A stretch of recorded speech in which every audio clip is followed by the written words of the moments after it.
मुंबई आतंकी हमले के आरोपी तहावुर राणा को जांच एजेंसी NIA की टीम अमेरिका से भारत ले आई है। भारत लाने के बाद राणा को NIA की स्पेशल कोर्ट में पेश किया गया था, जहां से उसे 18 दिनों की रिमांड पर NIA के हवाले कर दिया गया है। अब NIA उससे इन 18 दिनों में कड़ी पूछताछ करेगी। NIA ने तहावुर राणा की रिमांड को लेकर एक पत्र जारी किया है।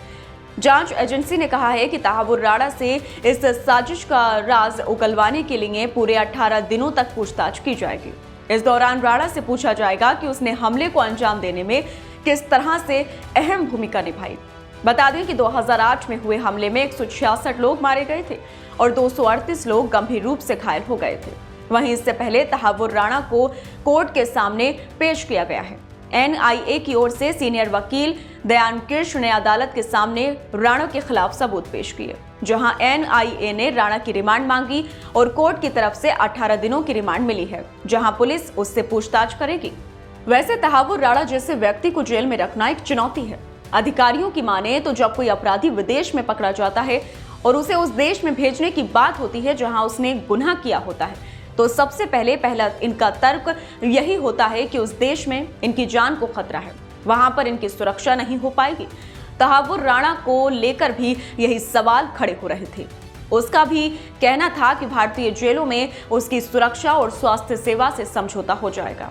और अब इसी बात को ध्यान में रखते हुए सभी महत्वपूर्ण जेलों में अंडा सेल की स्पेशल व्यवस्था की गई है, जहां पर इस तरह के विशेष कैदियों को ही रखा जाता है। दिल्ली के तिहाड़ जेल में भी अंडा सेल है, जहां पर ऐसे ही कैदियों को रखने की व्यवस्था है। और अब तहावुर राणा का भी यही पता ठिकाना होगा। 26/11 के आरोपी कसाब को भी यहीं पर रखा गया था और अब तहावुर राणा को भी यहीं रखा जाएगा। तो आइए अब आपको बताते हैं कि कैसी होती है अंडा सेल और कैसी होती है इसकी सुरक्षा व्यवस्था। किसी भी जेल का सबसे सुरक्षित हिस्सा अंडा सेल होती है।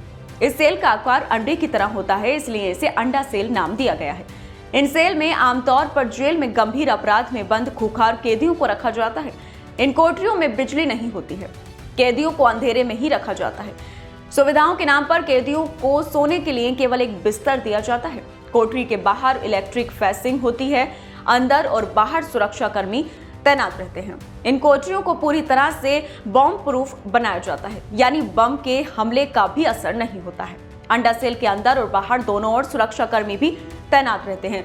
दिल्ली के तिहाड़ जेल में मौजूद अंडा सेल भारत की सबसे सुरक्षित सेल में से एक मानी जाती है।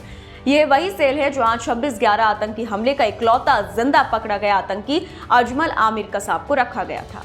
अंडा सेल को बेहद खतरनाक माना जाता है। यहाँ से किसी भी अपराधी का एस्केप लगभग नामुमकिन है, तो बाहर से भी उस पर हमला होने की कोई गुंजाइश नहीं होती है। फिलहाल इस खबर में इतना ही। वीडियो अच्छा लगा हो तो लाइक करें, शेयर करें और चैनल को सब्सक्राइब करना ना भूलें। धन्यवाद।